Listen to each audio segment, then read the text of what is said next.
Hello guys! So for today's video, tuturuan ko naman kayo kung paano magluto ng ginisang sayote. Simulan na natin yan. Then maglalagay lang tayo ulit ng oil. Ulit.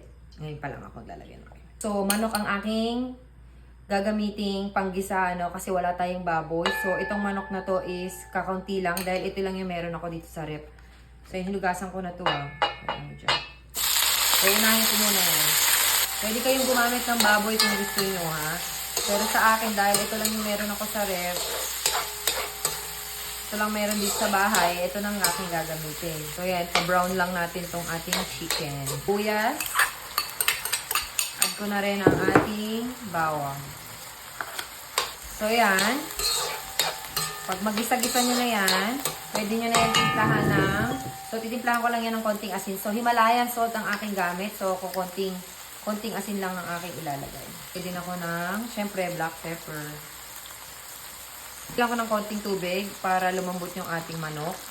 Balikan ko yan mamaya. Okay. So, yan. Saglit ko lang yan pinakuluan. Dahil yung manok ay madaling maluto, ating sayote. Tapos, i-mix-mix lang yan.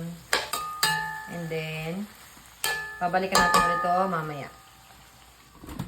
So, ayan. Hinintay ko lang ng kaunting oras. Minutes. So, maglalagay lang ako ng kaunting tubig para sa sabaw. Mimix natin yun ulit. And then, maglalagay tayo ng kaunting patis. Konti lang. Dahil sabihin nyo naman maalat na naman ako magluto. And then, konting paminta ulit. And then, ayan. Haluin lang at takpan. Siguro mga 5 minutes lang pwede yan. Dahil madali lang naman.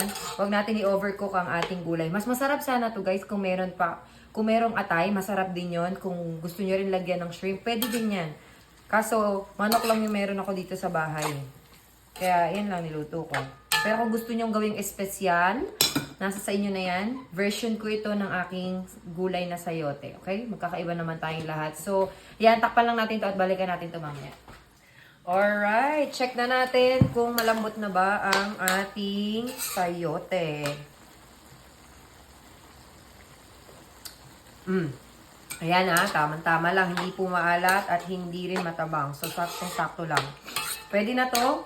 Nasa sa inyo na yun kung gusto nyo lagyan ng sabaw o hindi. Pero sa akin, dahil ang mga bata ang kakain, so kailangan merong silang sabaw para sa kanilang kanin. So, ayan. Lagay ko na to dito at kakain na kami. Eto na guys, luto na ang ating ginisang sayote.